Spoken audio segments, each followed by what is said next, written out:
चलिए, तो हम इक्वेटोरियल पॉइंट और एक्सिस पर इलेक्ट्रिक फील्ड निकालना सीख चुके हैं। थर्ड पॉइंट पे हम देखेंगे किसी जनरल पॉइंट पर, वो पॉइंट कहीं पर भी लाई कर सकता है, कोई भी पॉइंट कहीं पर भी लाई कर रहा है, तो उस पॉइंट पर हम इलेक्ट्रिक फील्ड कैसे फाइंड आउट करेंगे डाइपोल की वजह से। जैसे यहाँ पर एक्सिस से थीटा एंगल बनाते हुए और आर डिस्टेंस पर जाके एक पॉइंट पी कंसीडर कर लिया, सेंटर से ये लाइन थीटा एंगल बना रही है और डिस्टेंस इस पी पॉइंट से और सेंटर के बीच की है आर। तो इस पी पॉइंट पर इलेक्ट्रिक फील्ड की वैल्यू क्या होगी, डायरेक्शन क्या होगी, वो सारा कुछ हम देखने वाले हैं यहां पर। चलिए समझते हैं। पहली बात तो मैग्नीट्यूड इलेक्ट्रिक फील्ड का पी पॉइंट पर जो फॉर्मूला आ रहा है that is kp/r³ √1 + 3 cos² theta. तो ये फॉर्मूला आपको बाय हार्ट याद कर लेना है। मोस्ट प्रोबेबली अगर क्वेश्चन आएगा तो इसी फॉर्मूले पे आ जाएगा इस पार्ट से, और बहुत ज्यादा कॉम्प्लिकेट नहीं करेगा। बाकी मैंने कुछ कॉम्प्लिकेटेड चीजें भी लिखी हैं, कॉम्प्लिकेटेड नहीं है, आसान सी चीजें हैं जिसे मैं अभी आपको समझा दूंगा। बस आपको ये फॉर्मूला बाय हार्ट याद कर लेना है कि अगर पी पॉइंट और सेंटर के बीच में डिस्टेंस आर है और ये वाली लाइन थीटा एंगल बना रही है, मतलब कोई general point R comma theta पर लिया गया है, उस पी पॉइंट पर इलेक्ट्रिक फील्ड का मैग्नीट्यूड डाइपोल की वजह से जो होगा that will be kp/r³ √1 + 3 cos² theta. ये फॉर्मूला आपको याद करना है। कैसे आया है फॉर्मूला वो तो हम बहुत ज्यादा डिटेल में नहीं जाएंगे। इसी चैनल पर वीडियो पड़ी हुई है, बहुत पहले मैंने बनाई थी इसके प्रूफ की, तो इसके प्रूफ की वीडियो पड़ी हुई है, आप सर्च करोगे कि डाइपोल मूवमेंट का जो प्रूफ है वो आपको मिल जाएगा। खैर हम आगे बात करें। देखिए ध्यान से, ये फॉर्मूला आप लिख लेना अभी, बाकी एक दो पॉइंट और इससे रिलेटेड आपको याद रखने पड़ेंगे। तो पहले मैं इसको मिटा देता हूं, फिर मैं आपको बताता हूं कौन से पॉइंट आपको यहां पर याद रखने होंगे।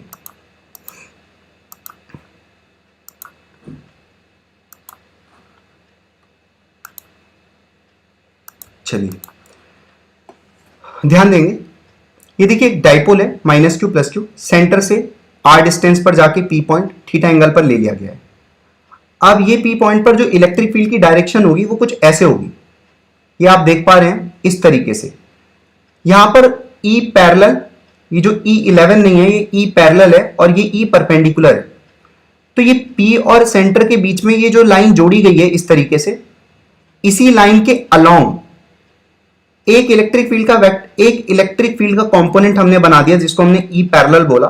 मतलब मैं ये कहना चाह रहा हूं कि P पॉइंट पर जो टोटल इलेक्ट्रिक फील्ड है वो तो इस डायरेक्शन में EP, ठीक है। अब इसके दो कंपोनेंट होंगे, एक तो इधर इसको हम E पैरेलल बोल रहे हैं और एक इधर इसको हम E परपेंडिकुलर बोल रहे हैं।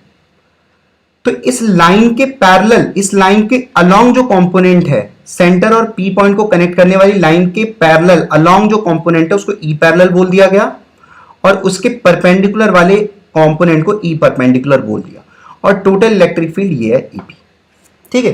तो E परपेंडिकुलर का जो वैल्यू आता है निकल के, जो हम फॉर्मूला जब प्रूव करेंगे तो ये फॉर्मूले में ये निकल के आ जाएगा। E परपेंडिकुलर का वैल्यू होता है kp/r³ sin थीटा। इस चीज को भी याद करना है आपको, ये चीज याद कर लेना। अगर बहुत ज्यादा कॉम्प्लिकेटेड क्वेश्चन आएगा तो इस पॉइंट से उठा देगा क्वेश्चन। E परपेंडिकुलर का वैल्यू होगा kp/r³ sin थीटा और E पैरेलल का वैल्यू होगा 2 kp/r³ cos थीटा। ये दो पॉइंट आप याद कर लेना, ठीक है। अब देखो EP दो भागों में बट गया, E पैरेलल और E परपेंडिकुलर, ठीक है। अगर आप इन दोनों का, जैसे इन दोनों का स्क्वायर करके ऐड कर दो और रूट ले लो तो वही तो EP होगा, है ना। और वो EP पता है क्या होगा, वो यहां से तुम ये दो चीजों से E परपेंडिकुलर और E पैरेलल से जब तुम निकालना चाहोगे EP, तो वो तुमको निकल जाएगा that is kp/r³ √1 + 3 cos² theta. समझ रहे हो मैं क्या कह रहा हूं? मैं ये कह रहा हूं कि मतलब EP क्या है, E पैरेलल और E परपेंडिकुलर का सम ही तो है, इन दो वेक्टर का E पैरेलल E परपेंडिकुलर का सम है।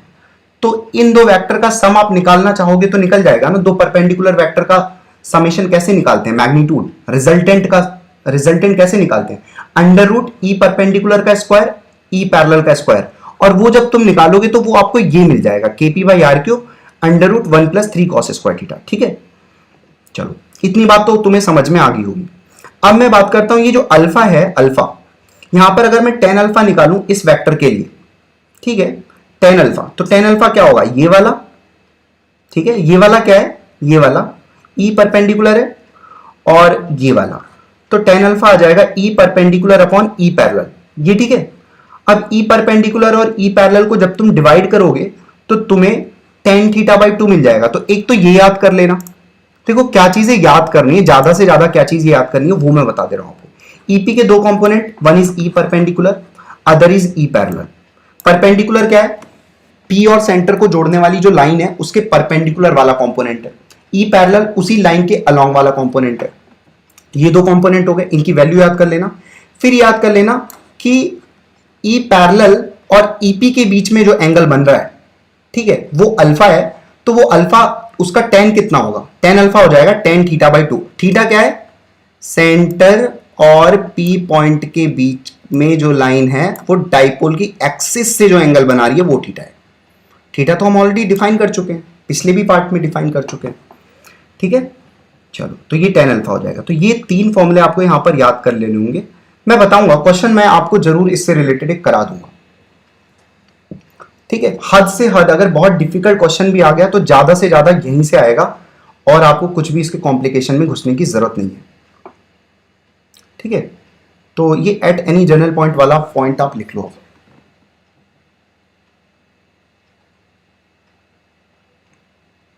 थोड़ा बहुत खुद से भी कर लेना, रिवीजन करते वक्त थोड़ा बहुत खुद से भी कर लेना जो मैं कहना चाह रहा हूं। अगर कोई पॉइंट थोड़ा इधर उधर हो गया हो तो तुम्हें खुद से भी समझ में आ जाएगा फिर।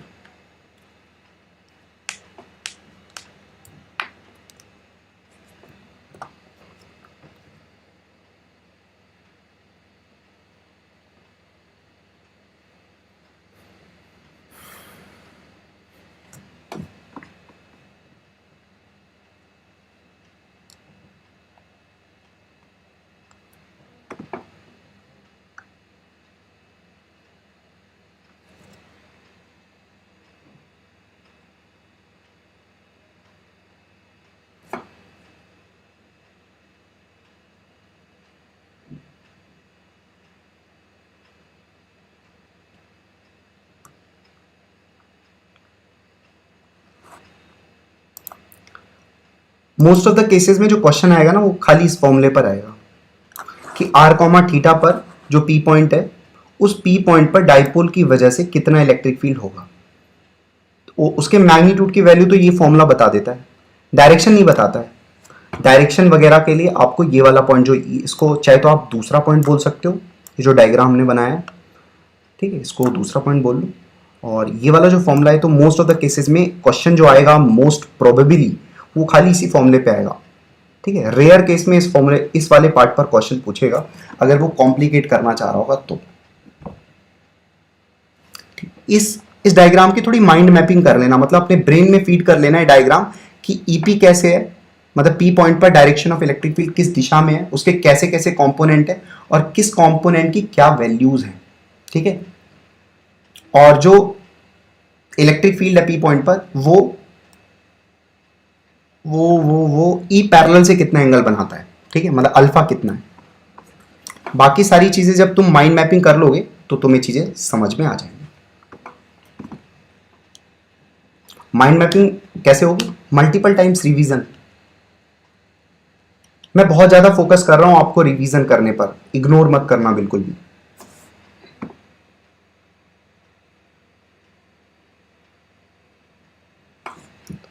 ठीक है, मैं चाहता हूं कि आपके बहुत बढ़िया नंबर आए नीट के अंदर, आईआईटी के अंदर, बोर्ड्स के अंदर।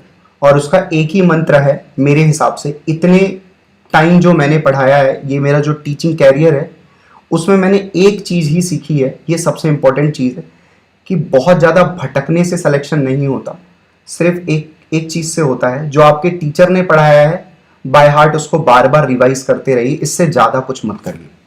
इससे ज़्यादा वो डिमांड भी नहीं करता और इससे ज़्यादा विश्वास मानो आप कर भी नहीं पाओगे।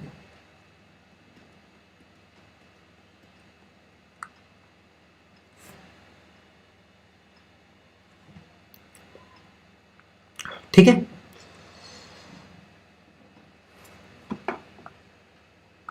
चलो ये लिख लिया होगा आपने।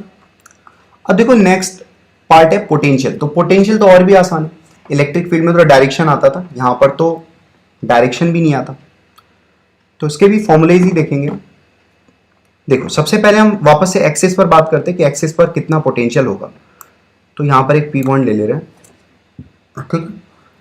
माइनस क्यू प्लस क्यू दो चार्ज है, सेंटर ये रहा, यहां पर एक पी पॉइंट है आर डिस्टेंस पर। तो इस पी पॉइंट पर कितना पोटेंशियल होगा, इलेक्ट्रिक पोटेंशियल कितना होगा इस डाइपोल की वजह से, वो लिखा गया यहां पर आप देख पा रहे हो, plus minus KP upon R square, ठीक है। Plus minus KP upon R square. Plus minus का मतलब क्या है वो समझा रहा हूं मैं। Plus if P point is nearer to plus Q, अगर ये पी पॉइंट प्लस क्यू के पास है तो प्लस लगा दोगे, और सिंपल सी बात है, प्लस क्यू के पास अगर पी पॉइंट है तो प्लस लगाओगे, माइनस क्यू के पास अगर पी पॉइंट है तो माइनस लगा देना, ठीक है। मतलब अगर यही वाला पॉइंट पी, ये वाला पॉइंट, ये जो पी पॉइंट है, ये अगर इस साइड यहां पर हो जाता तो वीपी का जो वैल्यू आता वो minus KP by R square आता। पोटेंशियल में प्लस और माइनस का तो सिग्निफिकेंस है, इलेक्ट्रिक फील्ड में सिग्निफिकेंस सिर्फ डायरेक्शन से था, यहां पर अलग सिग्निफिकेंस है। तो यहां पर पोटेंशियल में या जो भी स्केलर क्वांटिटी होगी वहां पर आप साइन को प्रॉपरली यूज करोगे, प्लस है तो प्लस, माइनस है तो माइनस, नहीं तो गलती हो जाएगी, ठीक है। तो ये हेडिंग लगा लो, पोटेंशियल ड्यू टू डाइपोल, और फर्स्ट पॉइंट बहुत जल्दी से लिख लो, एट एक्सिस, इसके एक्सिस पर क्या होगा पोटेंशियल।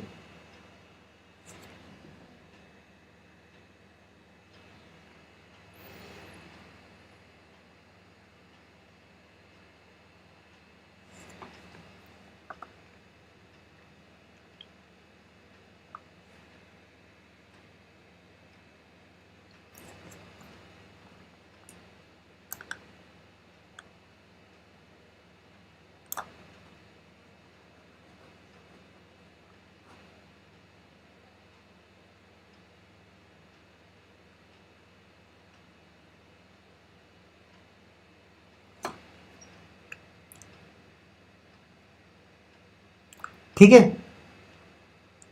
चलो वापस ये फॉर्मूला बहुत अच्छे से याद कर लेना, plus minus KP by R square का मतलब क्या है ये मैं ऑलरेडी समझा चुका हूं।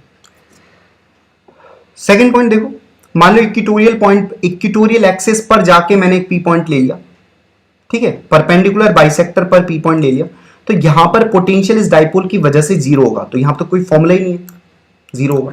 ये इसको ऐसे भी इमेजिन कर सकते हो तुम कि इस माइनस क्यू की वजह से ये जो डिस्टेंस होगी थोड़ा अजीब सा बन सकता है, रुको तो, ये देखो ये वाली डिस्टेंस, मतलब माइनस क्यू से पी की डिस्टेंस और प्लस क्यू से पी की डिस्टेंस तो बराबर होगी। तो माइनस क्यू की वजह से पी पॉइंट पर कितना पोटेंशियल आएगा, माइनस के क्यू अपॉन इन दोनों के बीच की डिस्टेंस, और प्लस क्यू की वजह से पी पॉइंट पर जो पोटेंशियल आएगा प्लस के क्यू अपॉन इन दोनों के बीच की डिस्टेंस। ये दोनों मैग्नीट्यूड वाइज तो बराबर है, लेकिन साइन ऑपोजिट होने से जब ये ऐड किए जाएंगे तो जीरो आ जाएगा। तो पी पॉइंट पर टोटल पोटेंशियल कितना आने वाला है, जीरो आने वाला है, ठीक है। तो सेकेंड पॉइंट लिख लो,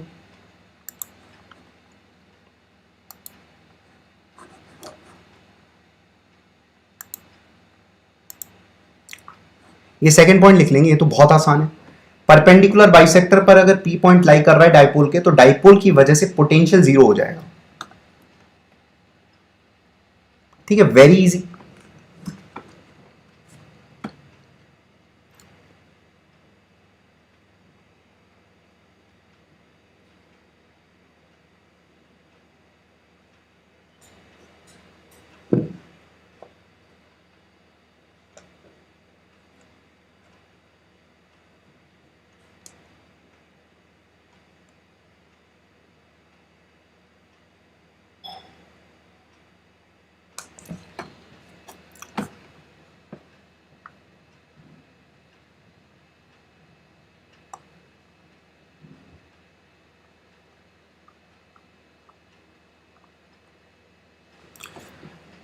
थर्ड पॉइंट में वापस से आर कॉमा थीटा पर पी पॉइंट रख लिया हमने यहां पर, ठीक है। अब इस पी पॉइंट पर मेरे को पोटेंशियल फाइंड आउट करना है, तो इसका फॉर्मूला लिख लिया है directly, VP is equals to होगा KP upon R square into cos theta. Formula आप याद कर लेंगे, KP cos theta upon R square, लिख लो जल्दी से। थीटा क्या है, एंगल है किसके बीच में, ये याद रखना है। थीटा क्या है, पी वेक्टर और आर वेक्टर के बीच में एंगल है। आर वेक्टर क्या है, सेंटर और पी पॉइंट को जोड़ने वाला वेक्टर, ये देख पा रहे हो? थोड़ा लेफ्ट हैंड साइड में देखो अपने, सॉरी राइट हैंड साइड में देखो। ओ और पी, ए ओ और पी को जोड़ने वाला वेक्टर आर वेक्टर है, और डाइपोल मूवमेंट तो माइनस क्यू से प्लस क्यू के बीच का वेक्टर है, इस तरीके से, ठीक है। तो डाइपोल मूवमेंट और आर वेक्टर के बीच में जो एंगल है वो थीटा है, तो पी पॉइंट पर पोटेंशियल हो जाएगा KP cos theta upon R square.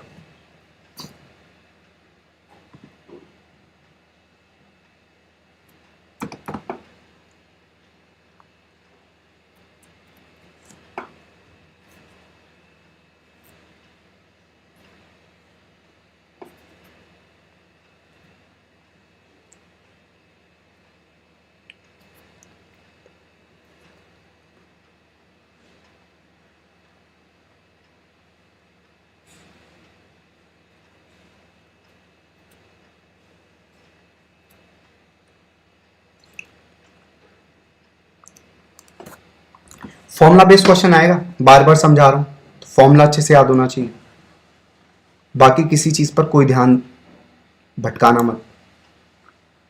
और बहुत ज्यादा पढ़ने की जरूरत नहीं है इलेक्ट्रोस्टैटिक्स को, जितना मैं पढ़ा रहा हूं उतना ही पढ़ना।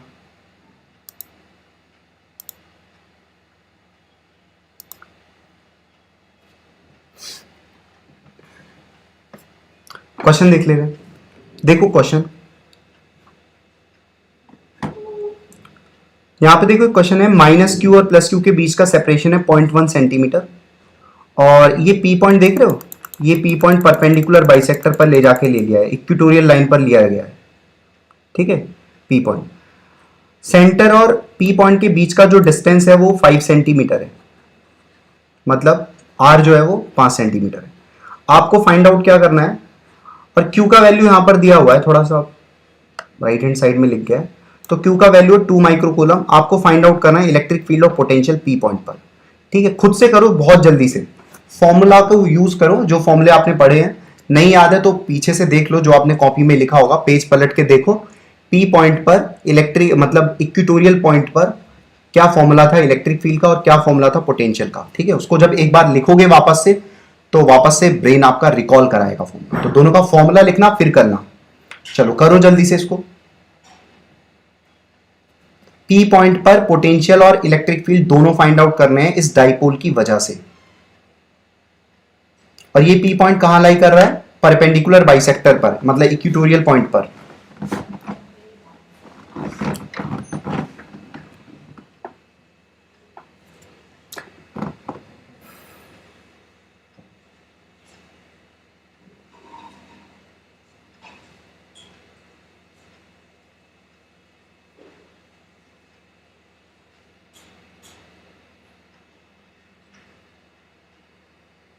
फॉर्मूला लगाओ, फॉर्मूला लिखो प्रॉपरली, फॉर्मूला आराम आराम से करना, कोई जल्दबाजी करने की जरूरत नहीं है, आराम से फॉर्मूला लिखो, एक एक वैल्यू को प्रॉपरली पुट करो और फिर फाइंड आउट करो।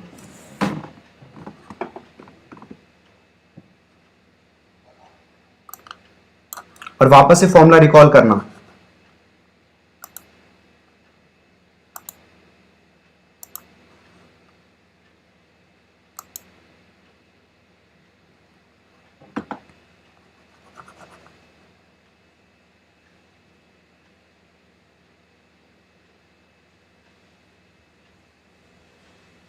ऐसा कुछ है नहीं इस क्वेश्चन में बताने वाला, ये फॉर्मूला मैं दिखा दे रहा हूं आपको। इलेक्ट्रिक फील्ड कितना होगा, केपी बाई आर क्यू, ये मैग्नीट्यूड वाइज है, ठीक है। माइनस तो सिर्फ डायरेक्शन को रिप्रेजेंट करा रहा था, हमें अभी इस क्वेश्चन में मैग्नीट्यूड निकाल लिया हमने पहले, तुम लोग भी निकाल लेना, वो आ जाएगा 18 इंटू 10 की पावर 6 अपॉन 125। इलेक्ट्रिक फील्ड का मैग्नीट्यूड इतना आ जाएगा। डायरेक्शन किधर होगी, ऑपोजिट होगी पी वेक्टर के, और पी वेक्टर की डायरेक्शन किधर है, यहां पर अगर मैं तुमसे पूछूं पी वेक्टर की डायरेक्शन किधर है, तो माइनस से प्लस क्यू, मतलब नेगेटिव वाई एक्सिस की तरफ होगी, वर्टिकली डाउनवर्ड बोल सकता हूं बोलने को। तो अगर पी वेक्टर की डायरेक्शन वर्टिकली डाउनवर्ड है, तो इलेक्ट्रिक फील्ड की डायरेक्शन पी पॉइंट पर किधर होगी, वर्टिकली अपवर्ड, मतलब जे कैप में बोल सकता हूं। तो ईपी का पहले तो मैग्नीट्यूड निकाल लिया, ठीक है, उसके बाद डायरेक्शन को अलग से लिख दिया, डायरेक्शन क्या है, पॉजिटिव जे कैप, यूनिट वेक्टर से मल्टीप्लाई कर दिया। सबको समझ में आ गया होगा? ठीक है। और पी पॉइंट क्योंकि इक्वेटोरियल लाइन पर लाई कर रहा है तो पोटेंशियल तो जीरो होगा, कुछ भी सोचने की जरूरत नहीं है। तो वीपी का आंसर कितना आ गया? जीरो। जिन्होंने अभी जो क्वेश्चन ये कर रहे हैं वो उनसे ये बोल रहा हूं मैं कि ये क्वेश्चन का आंसर लिख लो आप, उसके बाद घर पर कर लेना। 18 × 10⁻6/125 आएगा। डायरेक्शन वाइज डायरेक्शन मैंने बता दिया है, पहले पी वेक्टर का डायरेक्शन सोच लो, उसका ऑपोजिट कर देना तो आपको इलेक्ट्रिक फील्ड का डायरेक्शन मिल जाएगा। ठीक है, चलो फिर एक और क्वेश्चन देख ले रहे हैं। यहां पर मैं जैसे जैसे बोल रहा हूं वैसे वैसे कर लो, अगर तुम मेरा साथ दोगे, तुम्हें जो मैं यहां पढ़ा रहा हूं obviously selection point of view को लेके ही पढ़ा रहा हूं, मेरा साथ दे दो, मेरे साथ मेहनत कर लो, 100% चीजें आपके फेवर में जाएंगी, तुम पक्का सेलेक्ट हो जाओगे कुछ ही समय बाद। बहुत ज्यादा लंबा टाइम नहीं है, बस एक्स्ट्रा चीजें मत करना। हर साल बच्चे पता नहीं क्यों करने लगते हैं, इसी वजह से उनका नहीं होता है। प्रॉपरली रिवाइज करो, टाइम बिल्कुल भी वेस्ट मत करना। यहां पर एक क्वेश्चन देखते हैं, ये क्वेश्चन देखो अपने सामने। यहां पर -q चार्ज ये रहा, +q चार्ज ये रहा, d डिस्टेंस पर रखा है, सेंटर ये रहा सेंटर। थोड़ा सा इसको सही से बना देते हैं।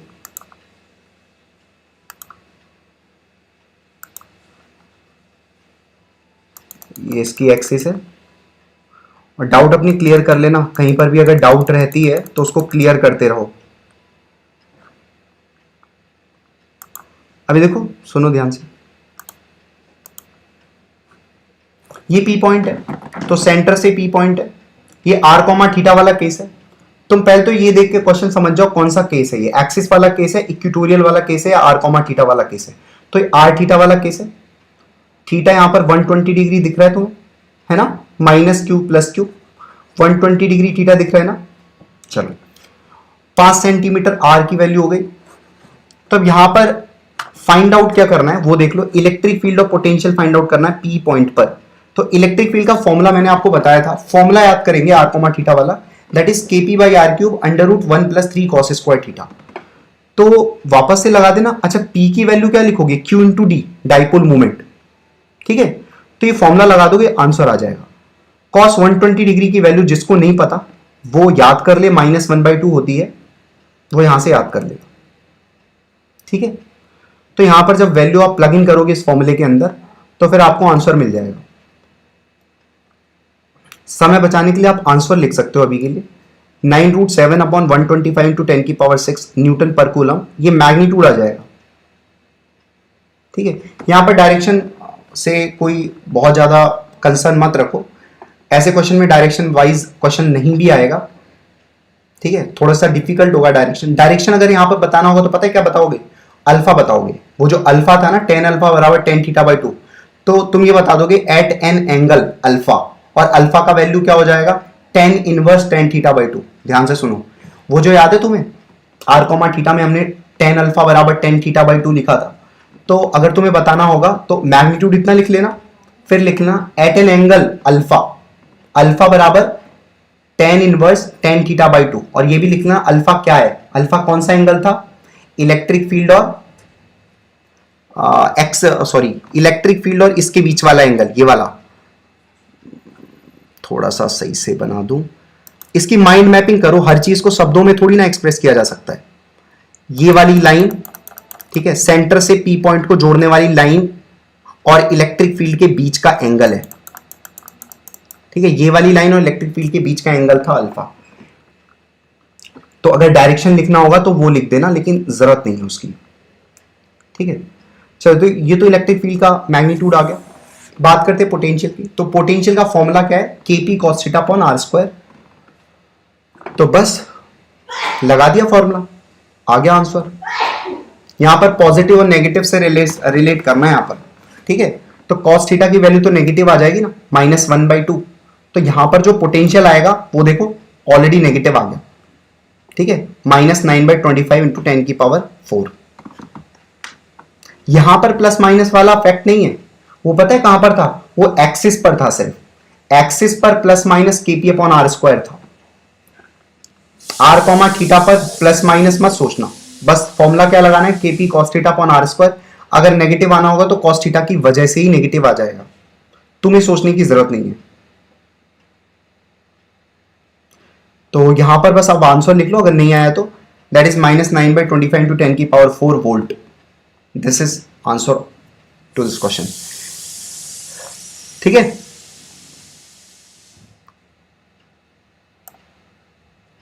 चलो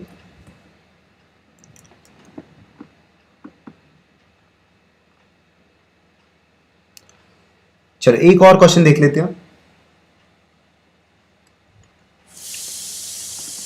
अब देखो ये क्वेश्चन जानबूझकर दिया गया है, इसमें बहुत सारे बच्चे गलती करते हैं। अगर मैं देता तुम्हें, मैं पहले ही बता दे रहा हूं क्योंकि मैं यहां पर टाइम बहुत ज्यादा कंज्यूम नहीं कराना चाहता, मैं आपको पहले बता दे रहा हूं आप गलती क्या करते हैं। यहां पे आप समझ रहे हो कि थीटा की वैल्यू 120 डिग्री होगी और आप ऐसा समझ रहे हो कि पिछला ही वाला तो क्वेश्चन है। नहीं, ये पिछला वाला क्वेश्चन एग्जैक्टली नहीं है, ये पिछला वाला क्वेश्चन एग्जैक्टली नहीं है। यहां पर एक अंतर है, वो अंतर ये है कि आप देखो प्लस क्यू आपके लेफ्ट हैंड साइड पर है और माइनस क्यू आपके राइट हैंड साइड पर है। इसका मतलब डाइपोल मूवमेंट की डायरेक्शन बदल गई है। तो थीटा हम लोग क्या लिया करते थे, थीटा डाइपोल मूवमेंट और आर वेक्टर के बीच का एंगल था, याद है आपको। यहां पर डाइपोल मूवमेंट की डायरेक्शन किधर होगी, माइनस क्यू से प्लस क्यू, बोले तो ये होगी, है ना। और आर वेक्टर की डायरेक्शन किधर होगी, ये होगी, एक सेकेंड, आर वेक्टर की डायरेक्शन भाई, अरे भाई ये होगी। तो अब जो थीटा होगा ना, अब वो थीटा ये हो जाएगा। बात मेरी समझ रहे हो। पहले क्या था, पहले डाइपोल मोमेंट, देखो ये क्या, तो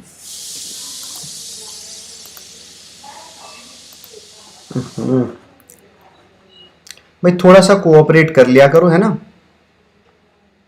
ये अलग से कार्टून टाइप बन जाता है। अब देखो ध्यान से मेरी बात सुनना, इस वाले क्वेश्चन में तो डाइपोल मोमेंट की डायरेक्शन इधर है और आर वेक्टर की डायरेक्शन अभी मैंने दिखा दिया आपको। अब पिछले वाले क्वेश्चन में डाइपोल मोमेंट की डायरेक्शन किधर थी, इधर थी ना, ठीक है। ये देखो एरो ही समझना ऐसे, है ना, दिख तो कुछ और ही रहा है। इधर थी मतलब राइट साइड में थी। और आर वेक्टर की डायरेक्शन किधर थी, आर वेक्टर की डायरेक्शन इधर थी ना, ठीक है। तो आपको उस क्वेश्चन में तो एंगल 120 डिग्री था, वो तो सही बात थी, लेकिन इस क्वेश्चन में ये जो 120 डिग्री है ये थीटा नहीं है, क्योंकि थीटा तो पी वेक्टर और आर वेक्टर के बीच का एंगल है, ठीक है। तो पी वेक्टर इधर है, तो अब की थीटा कितना हो जाएगा, 60 डिग्री हो जाएगा। ओके, ये चीज यहां पर ध्यान रखने वाली है, जानबूझकर क्वेश्चन दिया गया है।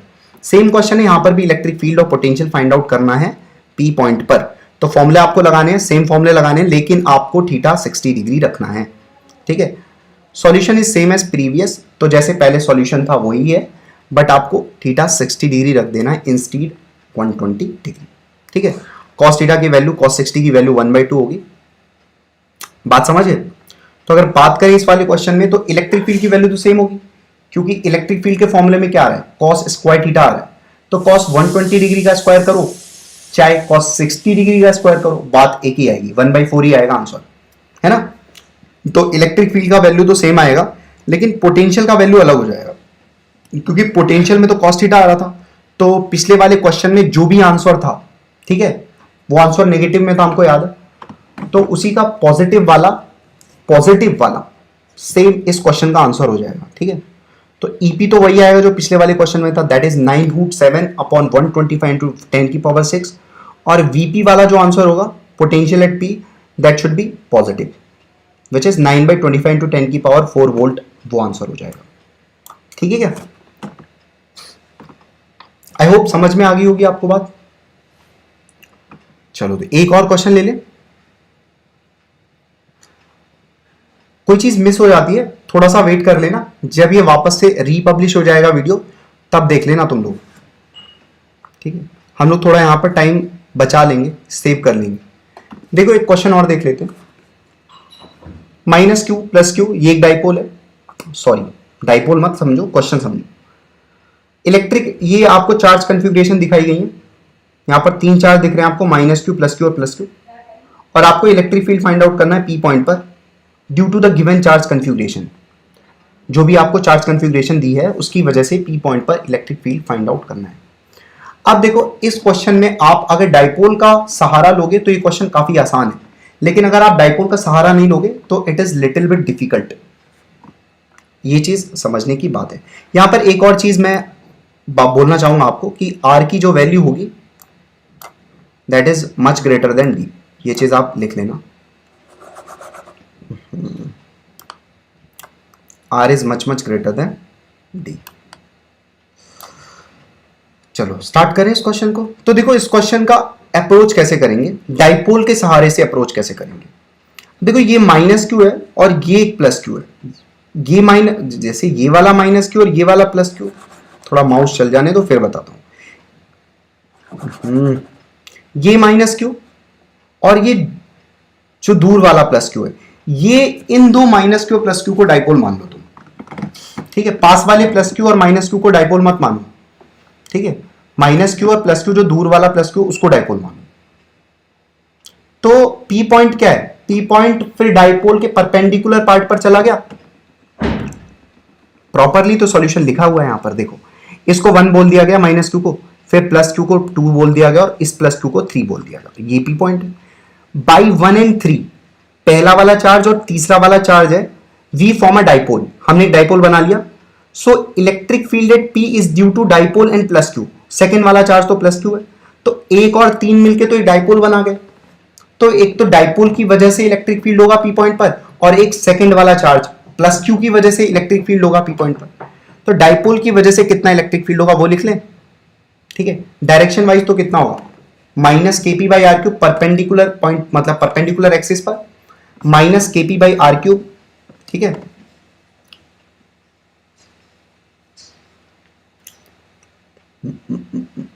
एक सेकेंड,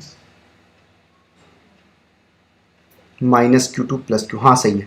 ठीक है, चलो minus K P by R cube होगा और पी वेक्टर का डायरेक्शन किधर होगा, माइनस से प्लस, माइनस से प्लस मतलब पॉजिटिव। अच्छा उल्टा दिख रहा होगा आपको, तो मैं इधर दिखाऊंगा तो इधर दिखेगा स्क्रीन में, तो इधर होगा है ना, इधर पॉजिटिव एक्स एक्सिस की तरफ डाइपोल मूवमेंट की डायरेक्शन होगी, तो इसलिए वो आई कैप लिख दिया। तुम खुद से भी निकाल लेना। तो minus K P by R cube I cap आ गया, डाइपोल की वजह से पी पॉइंट पर इलेक्ट्रिक फील्ड, ये तो समझ में आ गया होगा। अब एक और चार्ज है ना प्लस क्यू, सेकंड वाला चार्ज, तो सेकंड वाले चार्ज की वजह से पी पॉइंट पर कितना होगा इलेक्ट्रिक फील्ड, ऑलरेडी आप जानते हो, क्यू चार्ज की वजह से आर डिस्टेंस पर K Q by R square electric field. तो K Q by R square, लेकिन किधर होगा, जे कैप में। ये सेकंड वाला चार्ज है और ये पी पॉइंट है, ऊपर होगा K Q by R square J cap. अब बस क्या, टोटल इलेक्ट्रिक फील्ड निकालने के लिए दोनों को ऐड कर दो वेक्टरली, तो वो आ गया। ये डाइपोल वाला ये रहा और प्लस क्यू वाला ये रहा, दोनों को वेक्टरली ऐड कर दिया, तो यहां से आंसर आ गया।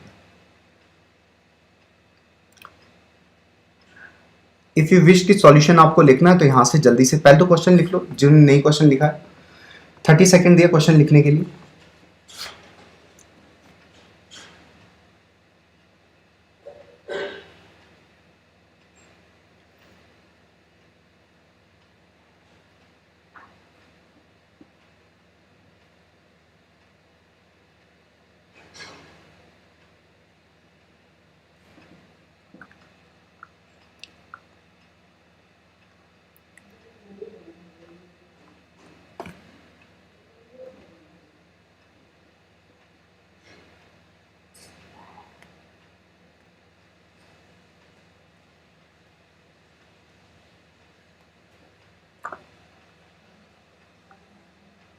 यहाँ पर अप्रोच लिखी हुई है क्वेश्चन की, तो आई वुड सजेस्ट कि ये अप्रोच लिख लो आप।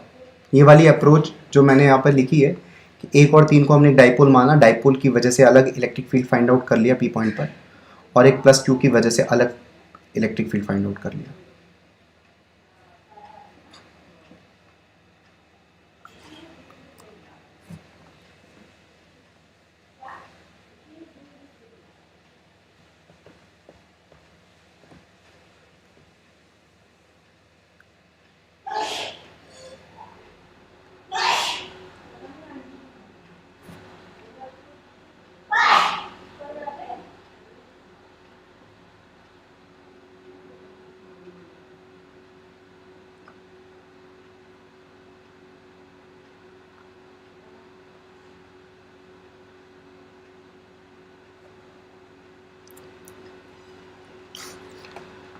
ठीक है, तो अब तुम समझ गए होगे, बाकी तुम खुद कर लेना।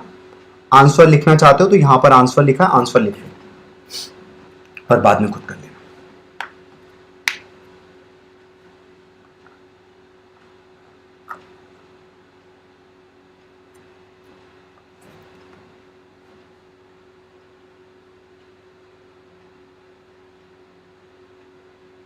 चलो, हो गया ना? ये क्वेश्चन लिख लो, ये तुम्हें घर से करना है, मतलब खुद करना है। नेक्स्ट लेक्चर में मैं इसका आंसर बता दूंगा।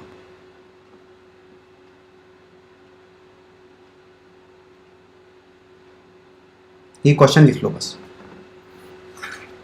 आसान सा क्वेश्चन है, कोई बहुत बड़ी दिक्कत वाली बात नहीं है। तुम में से बहुत लोग कर लो।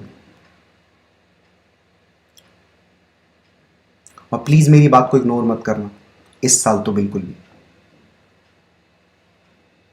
जितनी चीजें लिख चुके हो, कर चुके हो, मल्टीपल टाइम्स रिवाइज करते रहो यार। बिल्कुल भी इग्नोर मत करो, टाइम चला जाएगा, हाथ से निकल जाएगा, फिर तुम पछताओगे।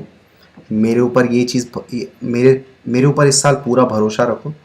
मैं खुद चाहता हूँ सिलेक्शन सब बच्चों का हो, तो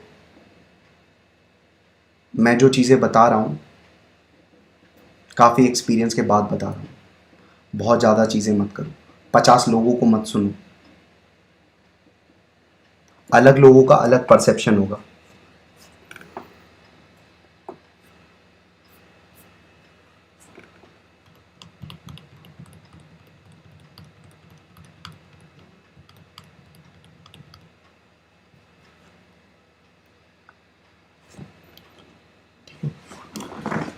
चलो, तो आई होप आपने क्वेश्चन लिख लिया होगा।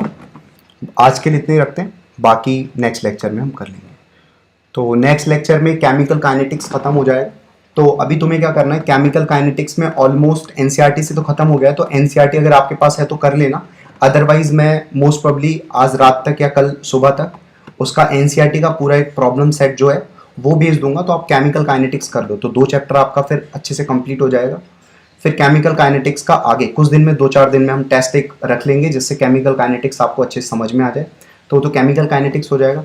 और ऑलमोस्ट ये भी खत्म ही है, इलेक्ट्रोस्टैटिक्स, पोटेंशियल भी खत्म हो गया है, डाइपोल खत्म हो गया है, तो बहुत छोटी छोटी चीज़ें बची हुई हैं, थोड़े टाइम में ये भी खत्म हो जाएगा।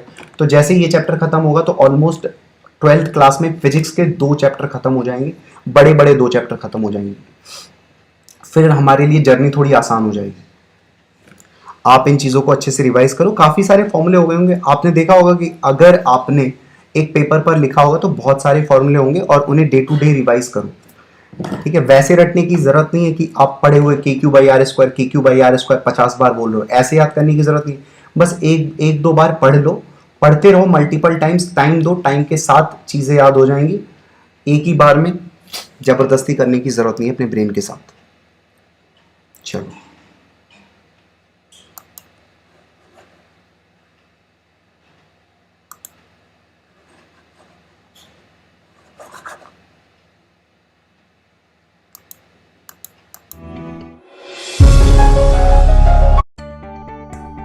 Hello my dear students, your test will start in 2 minutes. Till then please like. Lecture is complete now. Thank you for watching this lecture.